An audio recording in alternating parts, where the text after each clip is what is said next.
Hey friends, welcome to another episode of Yogi Steves Journal. Thanks for joining me again. Right now I'm taking us out to Sunset Boulevard. I was going to do a tour of bars that launched all these famous bands, Motley Crue, The Doors, you know, these huge bands. But I realized there's actually a lot of stuff just in general on Sunset. So I'm going to take you to the Sunset Strip, and I'm going to take you to some places that I actually go to, that I've actually been to over my 25, almost 30 years of living here. I'm on the Roadrunner Pro again today, and I haven't driven it for a couple days, so I always check the tire pressure before I go out. So just a reminder, check your tire pressure every 50 miles. It will reduce your chances of flats big time. All right, so let me show you let me show you how I do it. It's really easy, and then we're gonna go to Sunset Strip. Your tire's preferred PSI is gonna be written on the sidewall in 99% of the cases. It's frustrating when people ask what the PSI on their tire should be. It's just written right there on the sidewall. So the rear tire on this is rated for 40. It's 37.5. It lost a little bit. Tires always lose air when they sit. Well, any sort of a tire, you know, they actually are micro porous, if that's the right word. I'm not really sure. But they're not actually 100% airtight. The reason being is when you have a flat, it's less inclined to explode. I studied that shit. I learned about that. The reason why they have to be porous like that is because otherwise, if they were perfectly airtight, when you would get a puncture or something or a flat incident, the tire would explode. Because the tire is porous, the tire more caves in than explodes. So here we go. The front is rated for 36. It's already at 31. So these tires need to be inflated. I'm telling you, that's why people get flats. All right, guys. Sunset Strip. Let's go. I think I'm going to do what I did on Hollywood Boulevard, which was go as far to the end of it, talk about different places on the way back, probably stop at a few spots. But going to the end of Sunset from here is a lot further. Doesn't matter, I'm on the Roadrunner Pro with the range extender. I got 40 miles range, so we're going to put a few miles on it right now. So I would say this is the heart of Hollywood. Like, this is where most of the apartment complexes are. As you go further up the hill, it becomes a little more inclined to be houses, some very expensive houses. Really nice day to be out here fucking riding, though, I'll tell you. I'm very lucky. Like, October was pretty nice.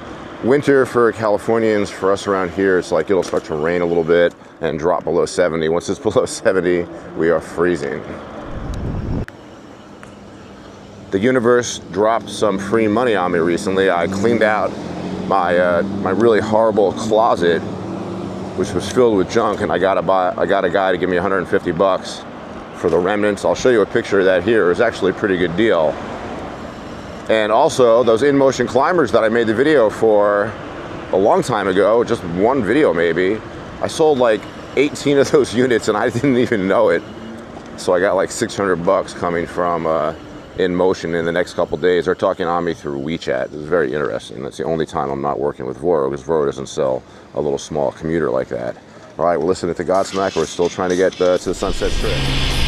This is Sunset Boulevard. I don't know if this is actually considered Sunset Strip yet. There's a lot of traffic. Fuck. Basically, out here on this vehicle, I try to just ride like I'm a small motorcycle, you know, follow what I would guess are motorcycle rules. I break the rules a lot, obviously. You guys see the way I fucking drive out here.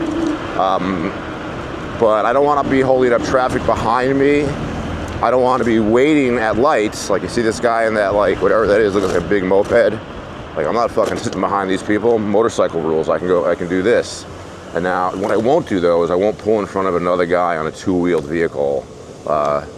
Unless it's like even I'm smaller than me, I'll wait. I can see this guy like sees me in his rear view. I don't even have rear views. So I'll give this guy plenty of distance, and maybe we'll follow him through the hole. Let's just see what happens. Yeah. I start the scooter in second to minimize spin. I put it in the third, and I'm as fast as anything out here. If I need a boost, I'll pop it in the fourth, but you can see in third gear, we're just naturally within the flow of traffic, and there's a light already. Always go, the second I see a light change, I'm always pulling hard right, because honestly, I'll run it if I can. Simple as that. There are worse things to do in life that are not good for the world, like illegal shit. I think running a light is no big deal, especially if I just go to the corner, look, wait, look, no people too. Why should I fucking wait here? Let's go. Yeah, it's not the worst thing in the world. Basically, I'm like a pedestrian in that moment. Now we're gonna rip it open on Sunset Boulevard. We got this big ass lane in front of us, and we have a long way to go actually. So 40, oh no, look out truck, look out truck. So 40 miles per hour feels like almost too fast for me on this thing. This is 35 and this feels fast as fucking hell. And I drive my stand-up scooters definitely faster than this, but I'm still, I haven't done enough miles on this. I only have 3,000 miles on this. I'm still getting fucking used to it, but it is nimble, it is fucking fun. I'd rather drive it in second and third, not so much fourth. Wasn't that difficult to keep up with the guy on the motorcycle. He pulled hard left. What's he doing? He's like, fuck, oh, he went to the head of the line. That's what I should do. Oh, this would be sick. I feel like I don't want to challenge the guy on his motorcycle. As it is, I'm kind of in the wrong fucking spot here. Is this guy gonna go straight in front of us? Oh, I don't want it like this. Here we go. It's good to know that you have all the power you need in your fucking hands. I hate pulling next to a guy in traffic like this. Does he even fucking see me? I drove a car my whole life, so it's not like I don't understand car rules, but I know that I'm smaller than a regular vehicle out here. And this is, you know, some reasonably dangerous shit. But I practiced a lot. And I avoid this road at work when I can, you know. Going up and down La Brea is no big deal. Sunset, I mean, look at this. It's just one nonstop. And we're only going 30. It's not really that bad, but it feels pretty fast to me. When you're this small and close to the road, luckily, when you do your own maintenance on your scooters, it gives you a little more confidence. I mean, knock on fucking wood. But you know, I checked the tires. I did a once over on the nuts, bolts, and screws before I left. I mean, this is important shit, I think, if you're gonna ride a lot like I do. All right, almost there. I actually ended up catching this fucking guy.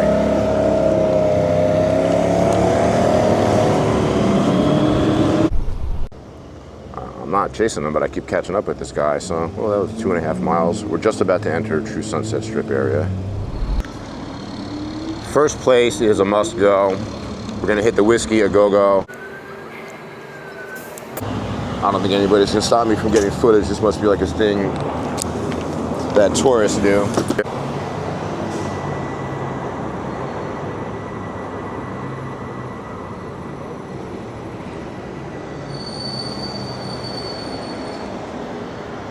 Come inside, take a picture? I do actually, but I mean, I'm like, I'm all shit up in my gear and stuff. I can just come inside, take a photo. You watch my bike for me? Go ahead. Oh, you're the best, man. What's your name? I'm Rob. Rob, I'm Steve, man. Steve, nice to meet you. Yeah. It's okay. I throw you on YouTube. I have a small YouTube channel. You don't give a shit, Rob. All right, guys. I guess we're going into the Whisky. If you want to take it for a ride, it's fast as hell. Just be careful. Oh no. Don't die on this fucking thing. You're the best, man. You're the best. Oh yeah, I was actually just doing today. I was doing bars on the Sunset Strip that I've been to since I've lived here for so long. So I definitely was here 25 years ago. Yeah. How old are you? Me, I just turned 40 on the 27th. Oh, you look good. You look young. The bar life is good for you. All right, where do I go to? I just go anywhere I can take a picture. Just go inside. Thanks. It's fucking cool.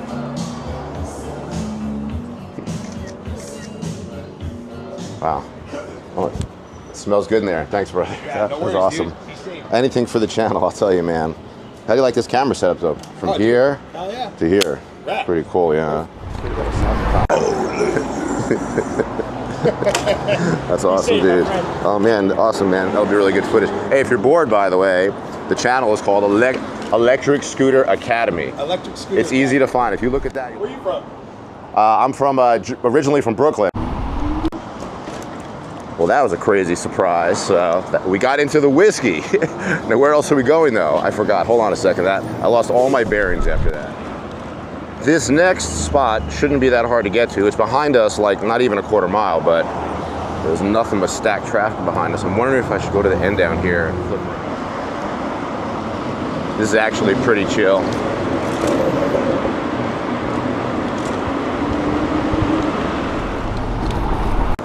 Alrighty, cool, this is it. They're just totally fucking closed. The Viper Room. Tell us, Steve, what famous bands got their start here?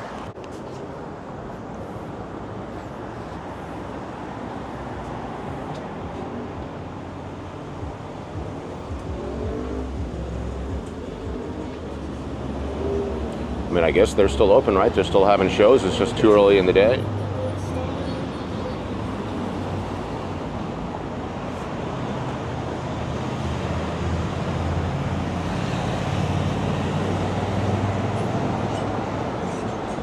I do remember coming here once, probably, like I moved here in '96. Okay, hold on. One of my lenses in my sunglasses fell out. I put them back on, and somehow in the moment, I did not notice it. Has this ever happened to you? When I pull over at one of the next places, I finally realize it. But I drove around with one lens in, the other lens out, and for some reason, I did not fucking notice it. Am I too fucking high or something? I definitely had friends that like to go to all the bars, so I think I've been here one time. I remember also being to a place called the Derby, but I looked it up. I think they're closed down. I think the Roxy is still open. We can go there. I'm not sure. I'll have to find the address. That's pretty cool. The Whisky and the Viper Room, two classics. I'm gonna step out of my wheelhouse a little bit. You guys know I'm not like a fashion person or anything, but how much you want to bet this is the first Supreme store in the country or in LA or something like that, right? It's okay, I'm just turning around. This guy thinks I'm parking. So this is the first Supreme store, I guess. I feel like there's like a lot of security out here. They might be a little more, this is already coming at me. This guy looks pretty big for an old guy. I'm just turning around. But so I guess this is like the original Supreme store. It's a giant Supreme store, that's for sure. Man, these security guys are fucking mean mugging me. I've never been in a Supreme store. I guess I could park and go in, but I don't want to lie to you. I could give a shit, but I thought viewers might find that interesting.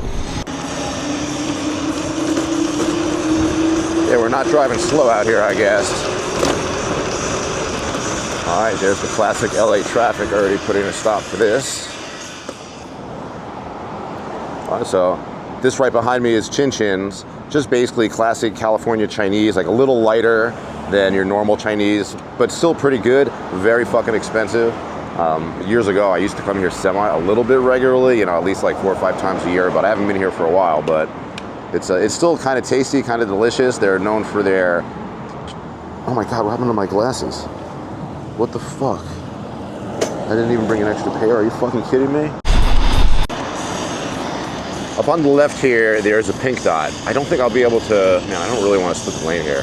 There's a pink dot up here, which before DoorDash, before Uber Eats, the only place to get food delivery, I guess you can put some graphics up here, right, Steve? The only place to get food delivery was from Pink Dot.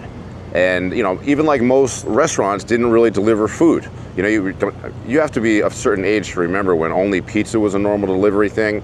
Maybe some Chinese restaurants did delivery, but like food wasn't delivered. But Pink Dot, you could get groceries. They had their own sandwiches. I used to eat like I used to get their subs all the time. Like some turkey and bacon sub. But I'd buy like giant bags of Doritos, pints of ice cream. That shit was good. Looking back on it, it was so cheap compared to how much stuff costs now. But all right, here we go. Got to open it up a little bit. Gotta remember the rule: never slowing down traffic behind you. And try not to lose my fucking camera.